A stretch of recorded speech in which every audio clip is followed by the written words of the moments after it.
അപ്പോഴേ ഞാൻ വീണ്ടും ഒരു ബേക്കിംഗ് വീഡിയോ ആയിട്ടാണ് വന്നിരിക്കുന്നത്. അപ്പോൾ നമുക്കിന്നൊരു ഗാർലിക് ബ്രെഡ് ഉണ്ടാക്കി നോക്കിയാലോ. അപ്പോൾ അതിനായിട്ട് ഞാനൊരു പാത്രം വെച്ച് അതിലേക്ക് കുറച്ച് തൈര്, ബേക്കിംഗ് പൗഡർ, ബേക്കിംഗ് സോഡ ഇതൊക്കെ ഇട്ട് മിക്സ് ചെയ്യുന്നുണ്ട്. അളവുകളൊക്കെ ഞാൻ മുകളിൽ കൊടുക്കുന്നുണ്ട്. ഇത് മിക്സ് ചെയ്യുമ്പോൾ നന്നായി പതഞ്ഞു വരും. അപ്പോൾ അതവിടെ ഇരിക്കട്ടെ. ഇനി നമുക്കൊരു പാത്രം എടുത്ത് അതിലേക്ക് 1 കപ്പ് മൈദ ഇട്ട് കൊടുക്കുക. അതിൻ്റെ കൂടെ ഉപ്പും പഞ്ചസാരയും ഇടുക. പിന്നെ നമ്മൾ ഇപ്പോൾ മിക്സ് ചെയ്ത് വെച്ചിരിക്കുന്ന തൈരുണ്ടല്ലോ, അതുകൂടെ ചേർക്കാം. ഈ തൈര് ചേർത്തതിന് ശേഷം ഞാൻ ഇതിലേക്ക് 1 ടീസ്പൂൺ മിക്സഡ് ഹെർബ് ആഡ് ചെയ്യുന്നുണ്ട്. ഈ മിക്സഡ് ഹെർബ് ചേർക്കുമ്പോൾ അതിൻ്റെ ഒരു പ്രത്യേക ടേസ്റ്റ് ഉണ്ടാവും.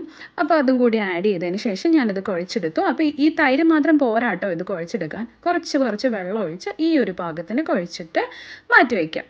അതിനുശേഷം നമുക്കിതിനൊരു സോസ് ഉണ്ടാക്കണം. അതിനായിട്ട് ഞാനൊരു 2-3 സ്പൂണോളം ബട്ടർ എടുക്കുന്നുണ്ട്. ഞാനിവിടെ സോൾട്ടഡ് ബട്ടറാണ് എടുത്തത്. ആ ബട്ടറിലേക്ക് നമ്മൾ കൊത്തിയരിഞ്ഞ വെളുത്തുള്ളി അതുകൂടെ ചേർക്കുക.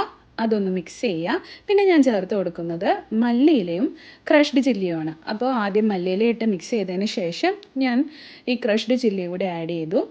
അതൊന്ന് മിക്സ് ചെയ്തിട്ട് പിന്നെ ഞാനതിൽ 1 ടീസ്പൂൺ ഒറിഗാനോ ഇടുന്നുണ്ട്. അതും മിക്സ് ചെയ്തു. അപ്പോൾ നമുക്ക് ഈ മിക്സ് ചെയ്ത് മാറ്റി വയ്ക്കാം. അപ്പോഴേക്കും നമുക്കൊരു കുക്കർ ചൂടാക്കാൻ വെക്കണം. ഇന്ന് നമ്മൾ കുക്കറിലാണ് ഉണ്ടാക്കുന്നത്. അപ്പോൾ അതിന് വേണ്ടിയിട്ട് ഞാൻ അതിൻ്റെ വെയിറ്റൊക്കെ മാറ്റി വാഷറും മാറ്റിയതിന് ശേഷം കുക്കർ പ്രീഹീറ്റ് ചെയ്യാൻ വെച്ചു. അപ്പോഴേക്കും നമ്മുടെ മാവ് ഒന്ന് സോഫ്റ്റായി വന്നിട്ടുണ്ട്.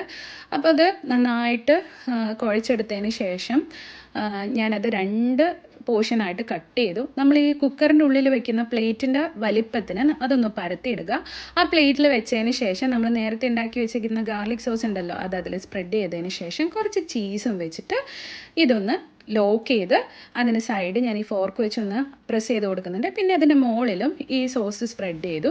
അതിനുശേഷം ഒരു കത്തി എടുത്തിട്ട് ഇങ്ങനെ പയ്യനെ ഒന്ന് വരഞ്ഞു കൊടുത്തു. അതിനുശേഷം നമ്മൾ കുക്കറിൽ വെച്ച് കുക്കർ അടച്ച് ഒരു 30 മിനിറ്റ് ബേക്ക് ചെയ്തെടുത്തപ്പോൾ നമ്മുടെ ഗാർലിക് ബ്രെഡ് ഇവിടെ റെഡി ആയിട്ടുണ്ട്. അപ്പോൾ ഇത് വളരെ ടേസ്റ്റിയാണ്, വളരെ ഈസിയാണ് ഉണ്ടാക്കാൻ.